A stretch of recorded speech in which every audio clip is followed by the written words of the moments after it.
Aliens pleaded for aid. Then Deathworlders emerged from the dark. Different species lived together not because they were strong but because they believed in balance. They avoided war. They trusted treaties. They believed reason would always win in the end. They were wrong. The enemy arrived without warning. They came from the dark edges of space where maps ended and fear began. Their ships were sharp and black, like knives cutting through the void. Their weapons burned cities from orbit. Their soldiers showed no mercy. World after world fell. On the council station of Veles, the heart of the Alliance, alarms echoed through silver halls. Screens showed images of ruined planets. Forests turned to ash. Oceans boiling. Millions lost in hours. Alan Brooks stood near the central display, his hands shaking. He was not a warrior. He was a speaker trained to solve problems with words. Now words meant nothing. Around him, other council members argued in low, broken voices. "We cannot fight them," said one alien leader, his voice thin with fear.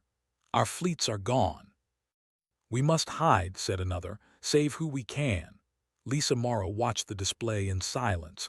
She was human in shape but not human. Her species had joined the Alliance long ago, known for careful thought and long memory. "Hiding will only slow them," she said at last. "They hunt. They always hunt." The room fell quiet. The enemy empire had a name, but few spoke it now. To say it felt like calling death closer. They had crushed stronger powers before. They learned fast. They adapted faster. The Alliance was running out of time. Alan took a slow breath. "Then we send a call." Several heads turned toward him. "To who?" someone asked. "There is no one left." Alan swallowed. "To the unknown." A low murmur spread through the room. "That is madness," one leader said. "Uncharted space is empty or worse." "Worse than this?" Alan asked softly. Silence answered him. Lisa stepped forward. "There is one region," she said, "far beyond our usual lanes, dangerous gravity, unstable systems, high radiation." "Death space," someone whispered. "Yes," Lisa said. "And within it a single inhabited world." Alan looked at her. "You mean the death world?" The word carried fear. The files about that planet were thin but disturbing.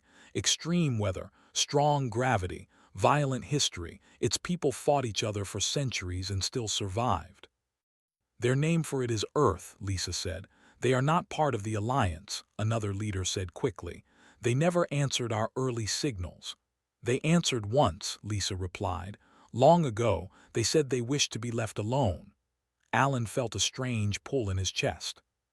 "What if we beg?" Some leaders turned away. Pride still lived, even now. "We have nothing left to lose," Alan said. "Send the call."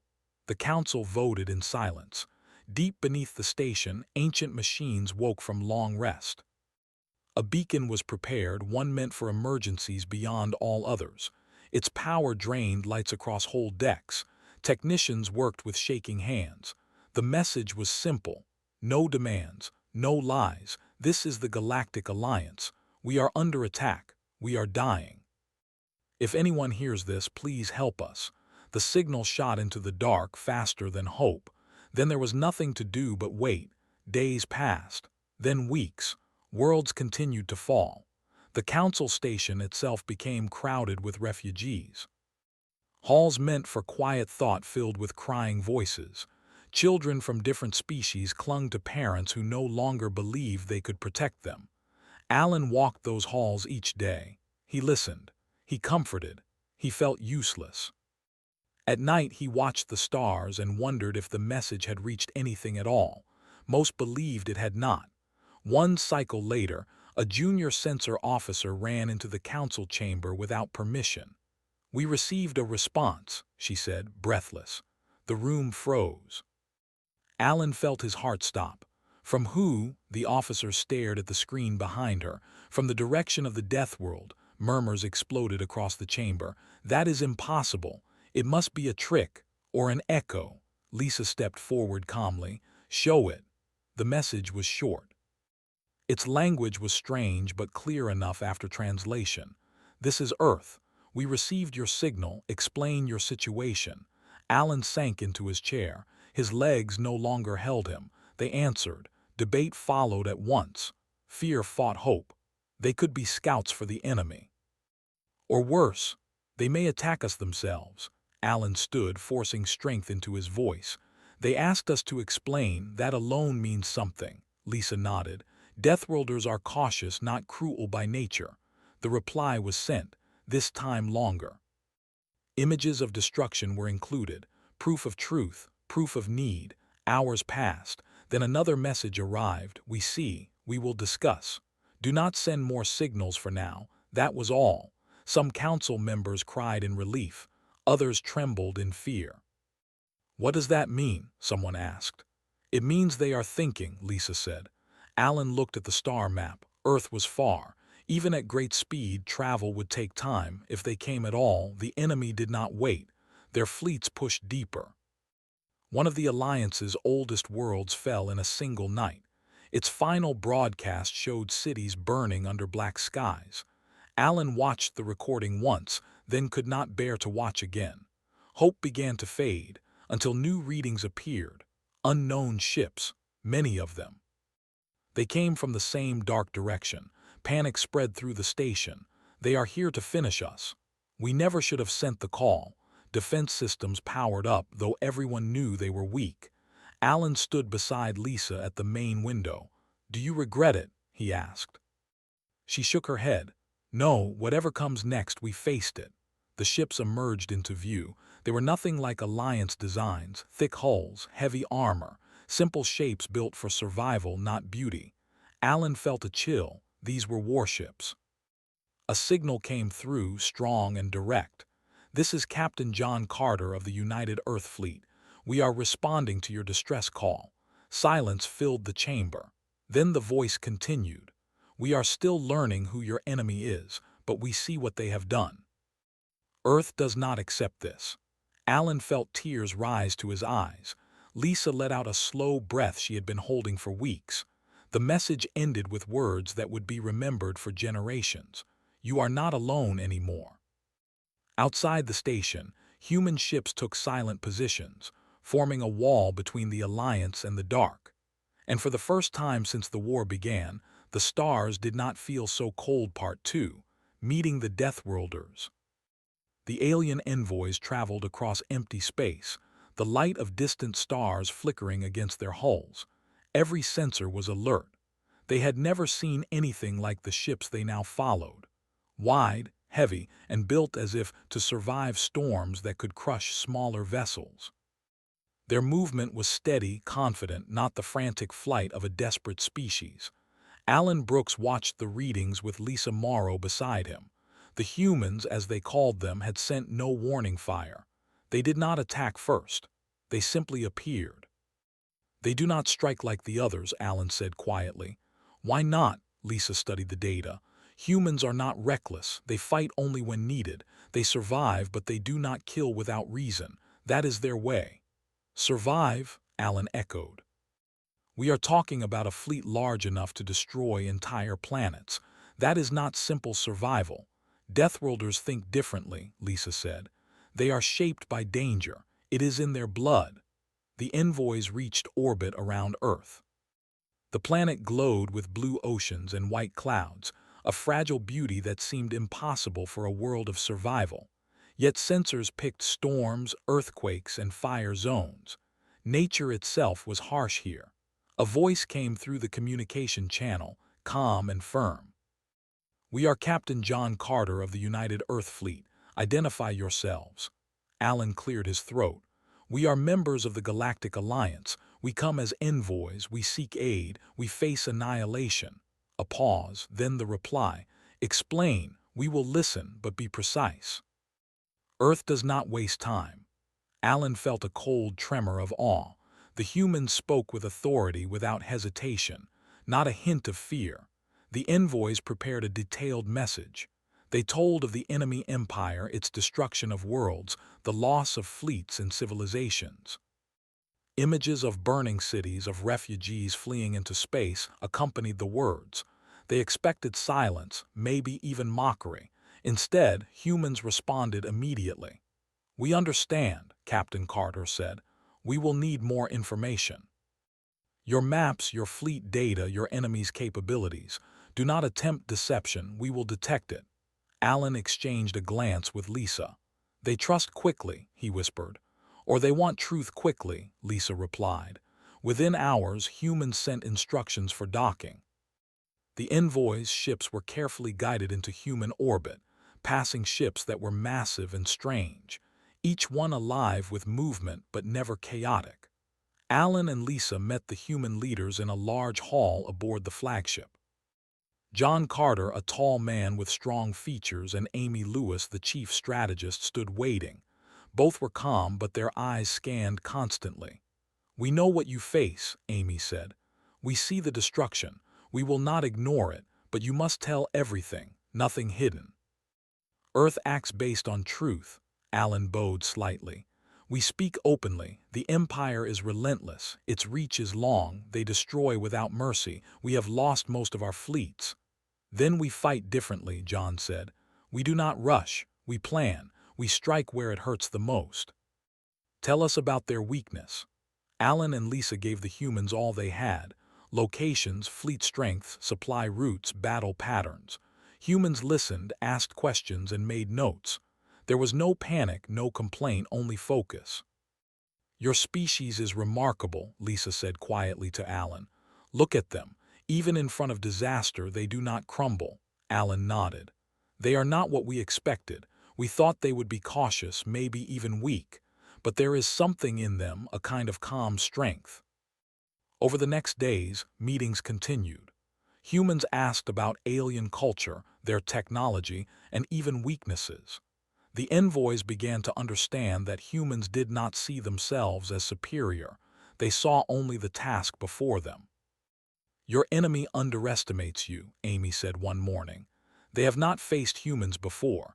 They have no idea what a Deathworlder can endure." Alan felt a strange hope. For the first time, survival seemed possible, but humans did not promise easy victory. They spoke of loss, of hardship, and of long campaigns. "War is not simple," John said. "It will take courage, discipline, and sacrifice. We will act, but your species must understand the cost." The envoys nodded. They were ready to accept any price, for their worlds had no other choice.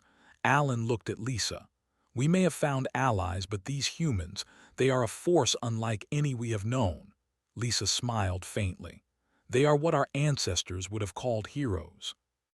They act when others falter. They survive when others fall. They are not gods, they are humans." The humans arranged for joint briefings with fleet commanders and scientists. They explained human tactics and survival strategies.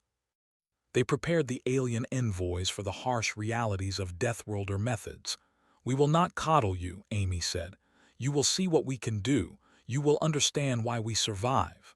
Alan shivered at her words, not from fear but from awe. Humans did not just fight, they endured. They trained for the worst, expecting disaster, and thrived anyway. The aliens began to realize that Earth had survived not because of power, but because of resilience.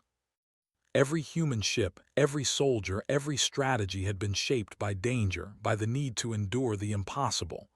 "Our fleet may be small," Alan said in a quiet moment, "but with them we may stand a chance." Lisa nodded. "We have hope." That is something we almost forgot how to feel. Preparations continued. Humans did not flaunt their strength, but every action showed it. Engineers adjusted alien ships for better efficiency, using human methods. Weapons were checked. Soldiers trained with precision. The envoys watched quietly, learning the discipline that came naturally to Deathworlders. The first human fleet commanders arrived. Ethan Cole, a young officer, and Maria Rogers, a veteran of harsh planetary conflicts, explained how humans approached dangerous situations. Their words were simple but full of meaning. "You cannot fight like your enemy," Maria said. "They destroy recklessly. Humans fight carefully, even in chaos.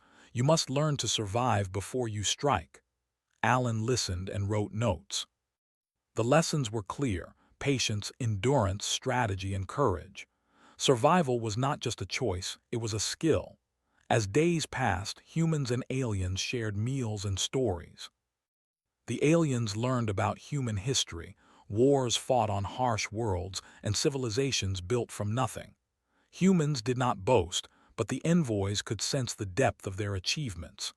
Alan felt a strange admiration. He had expected fear or arrogance, but humans were neither. They were firm, focused, and ready for what was coming. One evening, as the two leaders watched the stars, John Carter spoke quietly. "We do not fight for glory, we fight because we must. When darkness comes, we do not run. We endure, we adapt, we survive." Lisa looked at Alan. "He speaks the truth. This is why they are called Deathworlders, not because they kill easily, but because they live when all else falls." Alan nodded slowly. "Then perhaps we are not hopeless after all. Perhaps our worlds can live because of them." The alien envoys spent the night studying human ships, understanding their systems, and watching soldiers train. Each human action carried the weight of experience and danger. Every move showed precision and purpose. "Look at them," Lisa said. "Every ship, every crew, every soldier designed to endure the worst. This is how they survive." Alan felt hope stir again. It was fragile but real. Humans had come not to coddle or pity, but to act. "We must trust them," Alan said quietly. "We have no other choice." The humans replied with a simple message the next morning. "We will help. Tell your people to prepare. Darkness will come. We will meet it together." For the first time since the Empire attacked, Alan and Lisa felt the weight of despair lift slightly. The Alliance still faced overwhelming odds, but now, with humans, they had a chance. And as the alien envoys looked at the disciplined, silent humans, they realized something profound. These Deathworlders were not just strong. They were the kind of force that could change the course of war, even against the darkest enemy. Hope had returned. And with it, the first steps towards survival. Part 3. Earth prepares for war. After the first meetings with humans, the alien envoys began to understand the scale of what was coming. The United Earth Fleet was not large by galactic standards, but every ship, every crew, and every weapon had been shaped to survive the impossible. The aliens watched in awe as humans moved with calm precision. Alan Brooks and Lisa Morrow walked through the docks of the human fleet, where massive vessels floated in orbit. Crew members worked tirelessly, yet there was no panic. They were methodical. Every action, every tool, every procedure had a purpose. "Look at them," Lisa said quietly. "Every movement is practiced, controlled, efficient. Even under stress, they remain calm." Alan nodded. "We thought humans were weak, that they would break under pressure. Instead, they prepare for pressure. They thrive under it." The aliens were introduced to human commanders: Captain John Carter, Chief Strategist Amy Lewis, and Officers Ethan Cole and Maria Rogers. Each explained Earth's approach to conflict: patience, observation, and endurance. Humans did not strike recklessly. They planned. They waited for the right moment. They endured when others fell. Alan asked, "But how can a small fleet face the Empire? Their numbers are countless." Amy replied, "We do not match them in numbers. We match them in strategy. We use what they do not expect. We adapt. We survive where they fail." The alien envoys were given detailed briefings on human tactics. They learned that humans studied every possible variable in battle. Every ship was equipped not just with weapons, but with redundancy systems and survival tools. Crew members trained for months in extreme simulations. Failure was not tolerated, but learning from failure was required. "They are not reckless," Lisa said. "They prepare for the worst and then they act." Alan watched human soldiers drill in zero-gravity training chambers. Ethan Cole supervised young recruits, correcting their movements with calm authority. Maria Rogers led exercises in extreme environmental conditions: heat, cold, pressure, and radiation. Humans survived situations that would have killed others instantly. "They are shaped by survival," Alan said. "Everything here teaches endurance."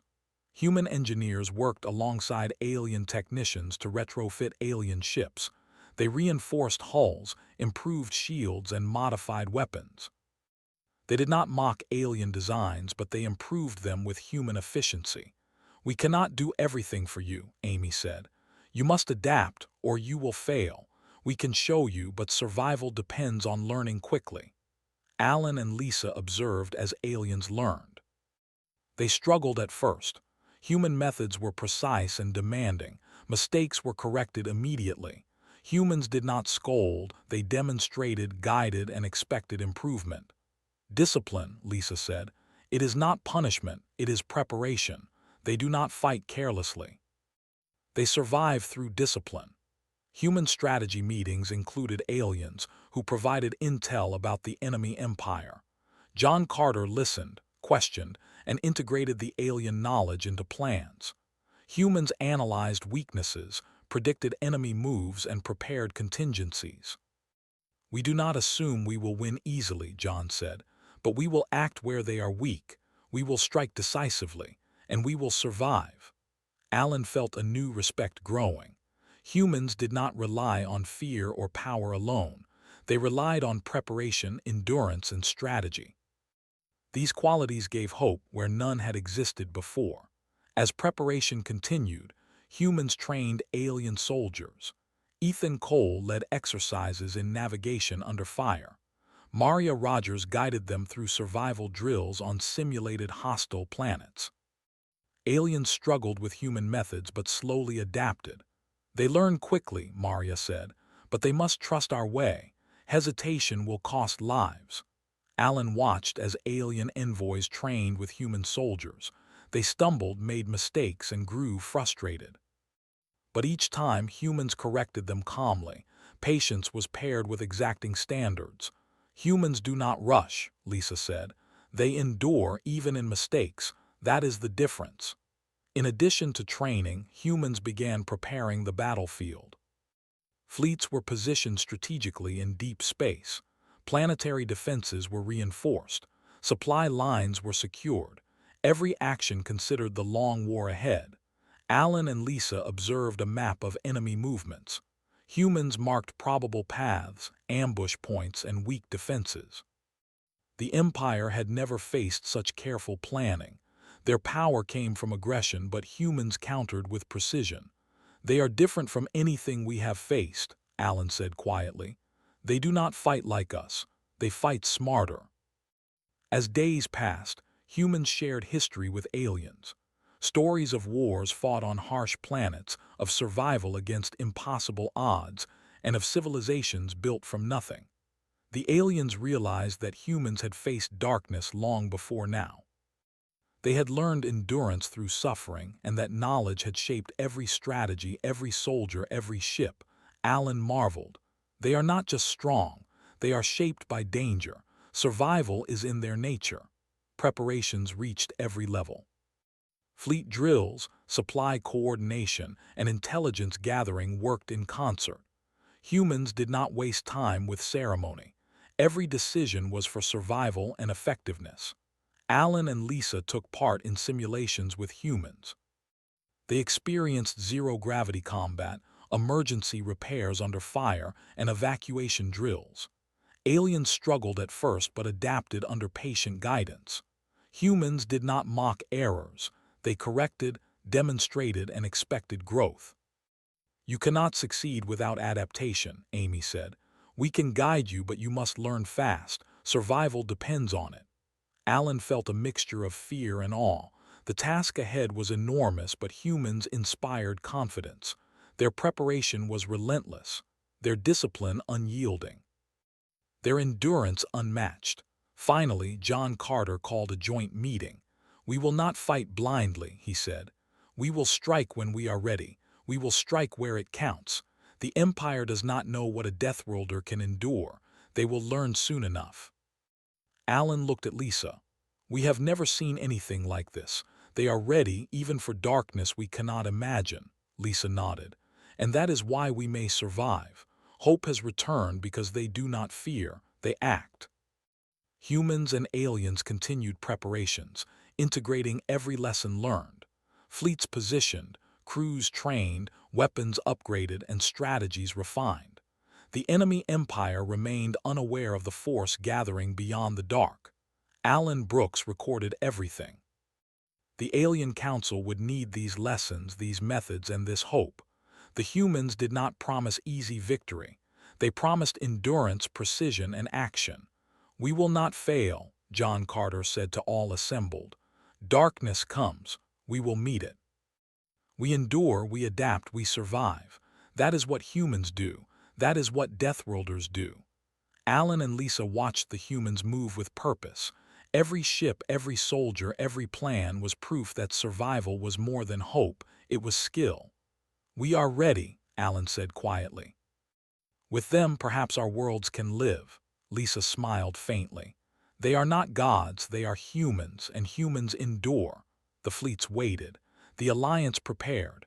The universe would soon see what Deathworlders could do. And in the quiet of the command halls, Alan and Lisa understood the truth. When the darkness came, humans would not hesitate. They would strike. They would endure. And they would survive. The stage was set. The war was coming. And for the first time in cycles, the alien envoys believed they had a chance. The enemy empire did not yet know it, but the Deathworlders were preparing Part 4. The darkness answers back. Human fleets moved with steady precision, their engines humming softly across the dark void. Alien envoys watched from their ships, hearts pounding. The ships of Earth were not large, but everyone was built to endure, to fight, and to survive. Alan Brooks could hardly believe his eyes. The human ships were arranged in patterns that made sense only when they were in action. Every position, every formation, every trajectory had purpose. The enemy would strike, but humans were ready. "Look at them," Lisa Morrow whispered. "Every move has thought, every action has reason. They do not rush. They wait, they endure, they strike." But humans did not show fear. They were calm, prepared, and deadly in their silence.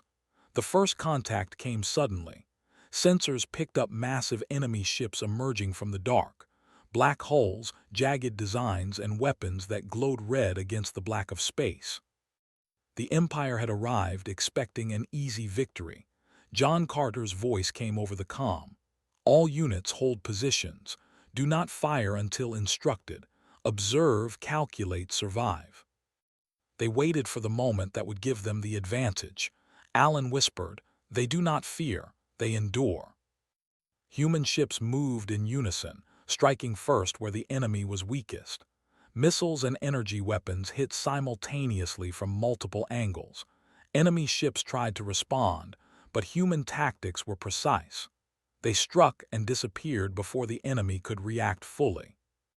Alan watched as enemy ships exploded, fragments scattering into the void. The humans did not celebrate. They simply moved to the next target. Every strike was measured, efficient, deadly. "They fight like the Empire has never seen," Lisa said.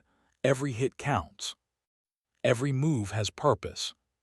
Storms, toxic atmospheres, and unstable terrain tested every soldier, but humans adapted. Aliens struggled, but they learned quickly. "Humans survive because they plan for the worst," Maria explained. "They do not fight blindly.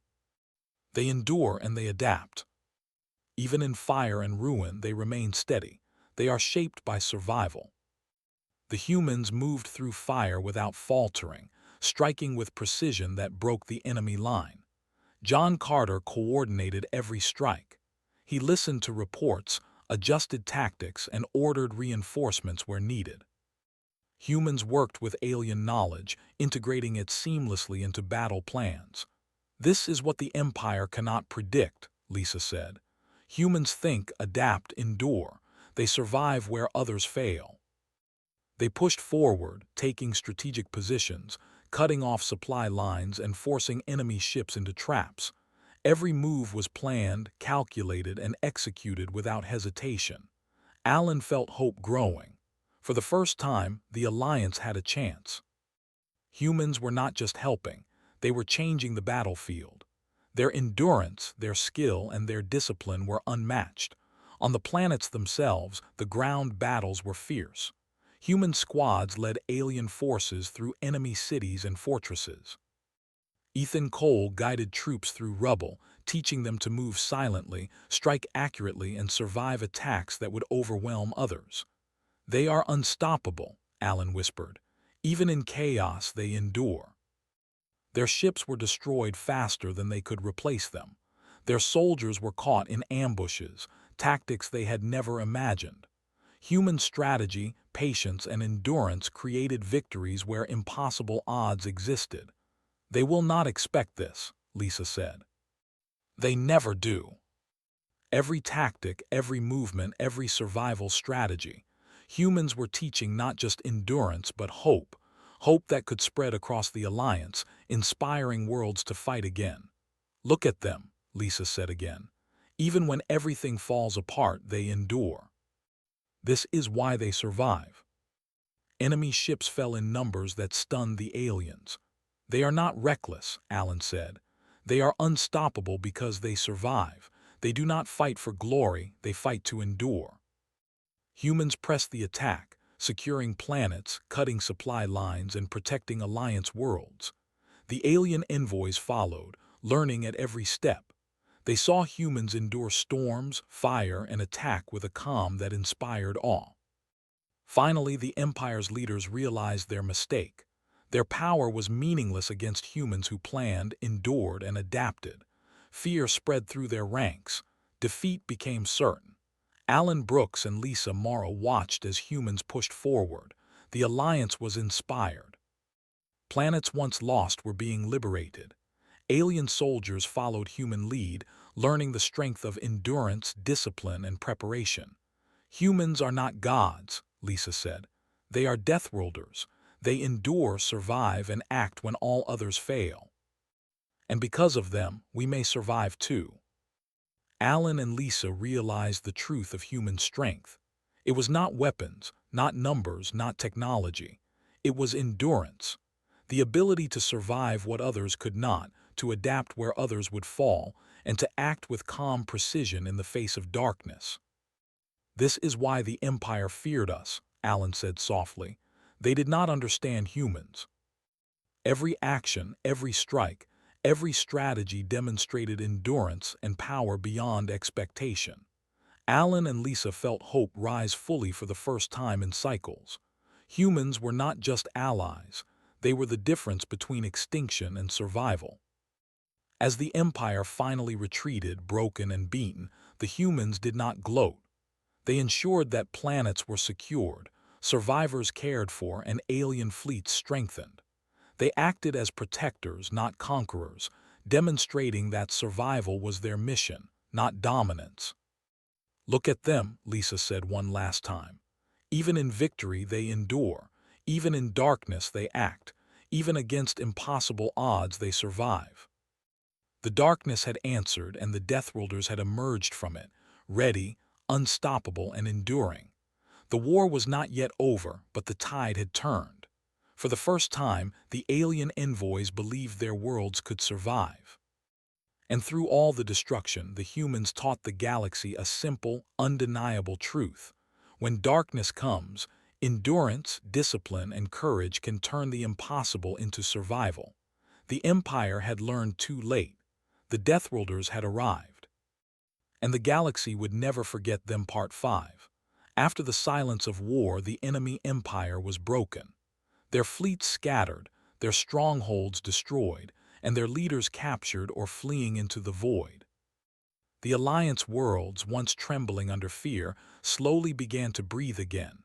Hope had returned, and at the center of it all were the humans. Alan Brooks and Lisa Morrow watched from the bridge of the human flagship. Fleets of Earth and Alliance ships patrolled the edges of liberated systems. Planets burned no longer. Cities began to rebuild. Fields and oceans slowly healed from the devastation. Aliens who had survived the Empire's wrath now looked toward the humans with awe and gratitude. John Carter stood beside them, quiet but alert. "This is only the beginning," he said. "Peace must be built carefully. The Empire may be defeated, but the galaxy will not forget what it saw." Amy Lewis nodded. "We did what we had to. We stopped the darkness." Now the work of rebuilding begins. We protect the weak, repair the damage, and teach survival where it is needed. Alan and Lisa began to realize the true nature of humanity. Humans did not act for glory or reward or honor. They acted because it was necessary. When darkness came, they responded, not for themselves but for all who could not defend themselves. That was the heart of Deathworlders' strength. Across the liberated systems, humans coordinated the restoration of cities and infrastructure. They taught alien engineers and scientists new methods of survival, resource management, and rebuilding. They did not lead with arrogance. They led with skill and patience.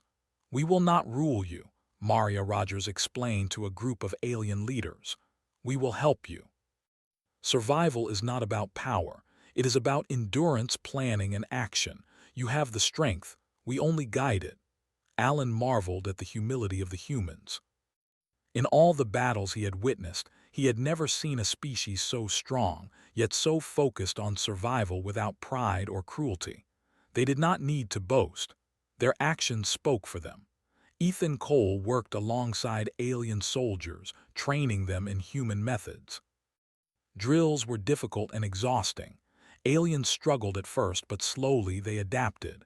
They learned to move silently, strike decisively, and endure conditions that would have destroyed them before. "They teach through action," Alan whispered to Lisa. "Not words, not lectures. They show what must be done.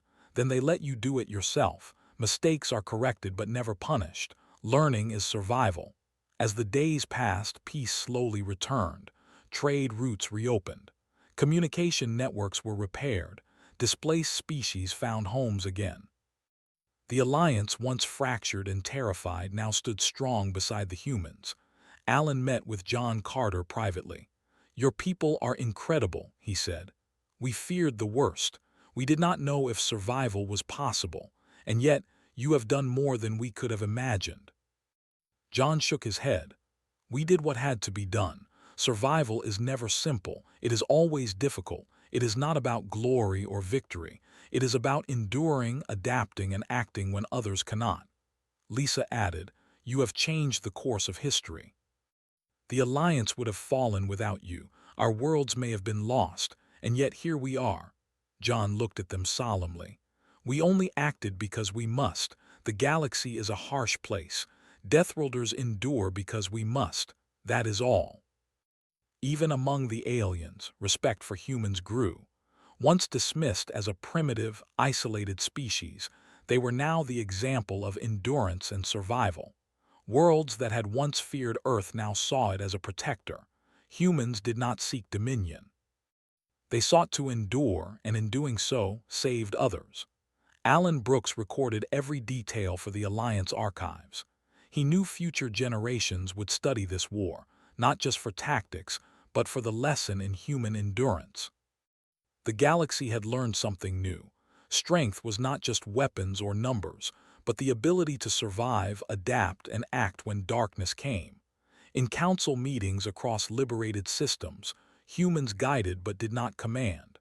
They offered knowledge and training. Alien leaders listened, adapted, and slowly rebuilt their societies. Human influence was subtle, powerful, and enduring. "They do not want power," Lisa said. "They want survival, and through that they give hope." On one recovered world, Alan walked through a rebuilt city with human engineers. Children played in streets that had once been rubble. Gardens grew where fires had burned. The air smelled clean, and the sun shone gently on repaired buildings. "This is what they fight for," Alan said softly. "Not glory, not conquest, only life." Lisa nodded. "And that is why they endure. That is what makes them Deathworlders. They survive not because they are cruel or mighty, but because they must. And because they endure, they teach others to survive as well." The final message to the Alliance came from John Carter, simple, direct, and honest. "We will stay as long as needed. We will teach, protect, and help. But do not think we are gods. We are humans. We act because darkness exists. We endure because we must. Learn what you can, survive what you must. The galaxy is yours to defend." Aliens and humans worked together not as rulers and subjects but as survivors and allies. Ships repaired, fleets rebuilt, training continued. The alliance became stronger than before, not just because of humans, but because of the lessons they had brought: patience, endurance, planning, and courage. Alan marveled at the transformation. Worlds that had once feared annihilation now faced the future with hope. The Empire was gone, but its lesson remained clear. The galaxy underestimated Earth, and in doing so, unleashed the force of Deathworlders. As humans prepared to return to their home planet, they left behind systems that could defend themselves. They did not impose control. They gave skill, knowledge, and endurance. The Alliance had learned not just how to fight, but how to survive. Alan Brooks wrote in the Alliance archives, "The humans are not invincible. They are not gods. They are not rulers. They are survivors. They endure when others would fall. They act when darkness comes.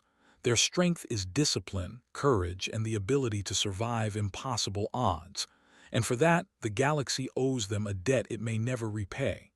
In the quiet that followed, Alan and Lisa looked at the stars. Fleets returned to orbit, planets healed, and refugees found homes. The humans had shown what survival truly meant. "We will not forget them," Alan said. "We may never see another species like this again." "We will remember," Lisa replied. "And we will live because they taught us how." The humans did not linger. They returned to Earth, carrying no trophies, no slaves, no wealth. They returned with their discipline, their endurance, and the knowledge that the galaxy would be safer because they acted. Alan watched the final ships disappear into hyperspace, leaving behind hope and strength. The Alliance would continue, stronger than ever, shaped by the example of Deathworlders. And as silence fell across the liberated systems, one truth became clear. When darkness comes, there is a force that answers. A force that survives, adapts, and endures. A force that humanity had always been. The war was over. The Empire was gone. And the galaxy had learned that Deathworlders emerge from the dark not to destroy, but to endure, to protect, and to teach survival when all else fails. Alan and Lisa knew the future was uncertain. Challenges would return. Darkness would come again. But now there was hope. Now there were Deathworlders ready. And in the quiet of the stars, the galaxy finally felt safe.